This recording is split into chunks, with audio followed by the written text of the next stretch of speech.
The Rappahannock and Tappahannock. A river and town forever linked by a ribbon of waves. Well, this is Parker's Marina in Tappahannock, Virginia. Different craft have sailed these waters over the centuries. Well, they're very, very, very impressive pieces of equipment.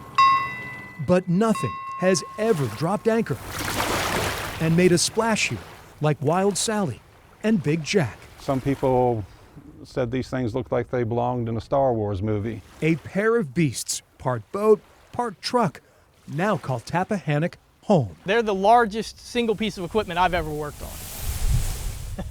John Henich is the proud new operator of the voluminous vehicles known as LARCs, or Lighter Amphibious Resupply Cargo. This is very unique in that it can hit the beach, drive out of the beach, and keep right on going. It touches my heart deeply to have these two pieces of equipment here. Nate Parker owns June Parker Marina. And I've had so many people ask me, what did they transport the pieces of equipment in with? What did they bring them in with? And I said, hey, you know, they came in on their own. Standing 3 stories tall, the LARCs are hard to miss. These behemoths are so big. They're 60 feet long, about 30 feet wide. And their tires are nearly 9 feet tall. I taught myself what I needed to know, and we got them running. Henich, an engineer, didn't buy Jack and Sally as a conversation starter. No. His family business, Tidewater Subsea, will use the LARCs to dredge area creeks. We realized the road system in this area really couldn't handle large trucks. It just wasn't going to work. So we decided that it was really going to be necessary to actually bring in all the equipment by water.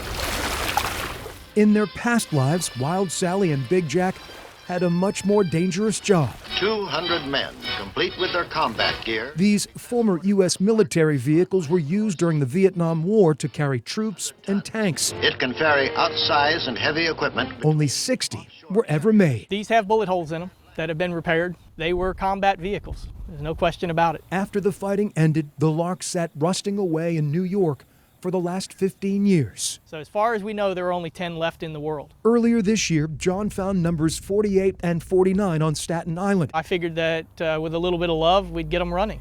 Each cost $25,000, but driving the LARCs down Interstate 95 was out of the question. Oh, no. We knew there was no way they can be shipped. They're too large to be shipped by truck, too wide, too heavy. This spring, John and a small crew, including his uncle David, embarked on a different type of voyage. No, I've never done anything like this.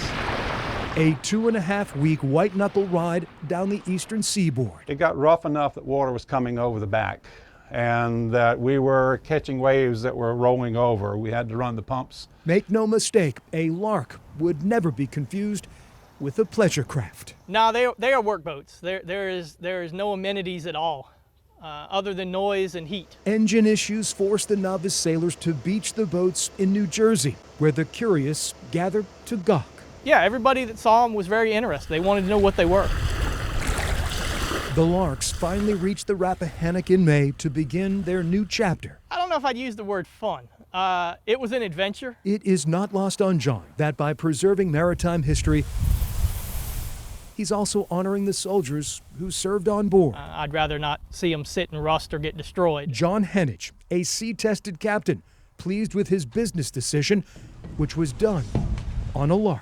As long as these keep running and doing their job, they'll live as long as we can keep them going. In Tappahannock, I'm Greg McQuaid, CBS 6 News.